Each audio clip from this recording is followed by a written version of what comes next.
করবেন, ঠিকঠাক মতো আদায় করবেন।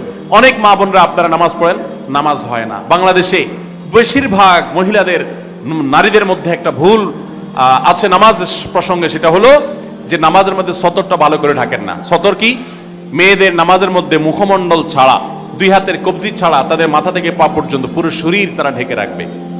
আজকাল নামাজের ওড়না পাওয়া যায়, এই ওড়নাগুলো পড়লে এই মুখমণ্ডল ছাড়া দুই হাত এক সহকারে ঢাকা থাকে, এভাবে ঢেকে রাখতে হবে। আপনি যদি নামাজ পড়েন, আপনার গলা দেখা যায়, আপনার কাঁধের কিছু অংশ দেখা যায়, চুল দেখা যায়, আপনার হাতের কনুই দেখা যায়, তাহলে সেক্ষেত্রে কিন্তু আপনার নামাজ হবে না।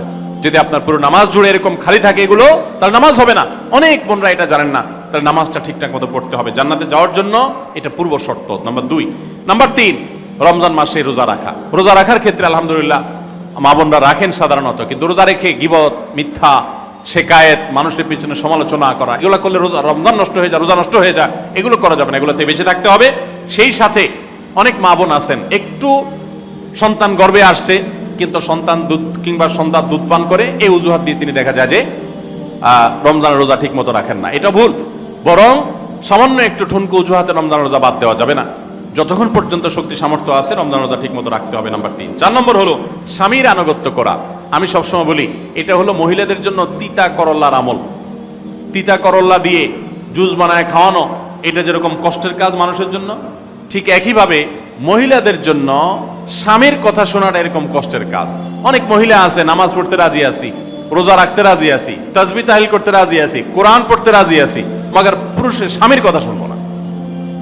কেন তার কথা শুনবো? কেন? আমি কি কম বুঝি? এই মানসিকতা আজ পশ্চিমা অপসংস্কৃতির যে ছোঁয়া আমাদের সমাজে এসেছে, লেগেছে, এটার কারণে আমাদের মা বোনদের মধ্যে তৈরি হয়েছে। এটা কখনো আমাদেরকে সুখী করতে পারে না। একটা ছোট মুদি দোকানেও একজনকে দায়িত্বশীল মানতে হয়, একজন মালিক হয়, একজন অধীনস্থ হয়, একজন ম্যানেজার হয়, একজন তার কর্মী হয়। এতটুক চেইন অফ কমান্ড যদি ঠিক না থাকে, তাহলে একটা ছোট দোকানও সুশৃঙ্খল ভাবে চলতে পারে না, সেটাও বিশৃঙ্খল হয়ে যাবে। তাহলে একটা সংসার, একটা পরিবারে একজনকে মুরব্বী না মানলে কিভাবে সেটা চলতে পারে?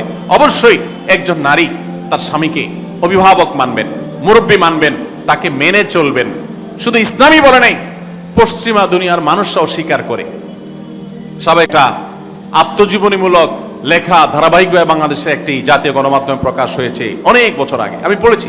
সেখানে তিনি পরিষ্কার করে বলেছেন যে আমার দাদি নানীরা পারিবারিক জীবন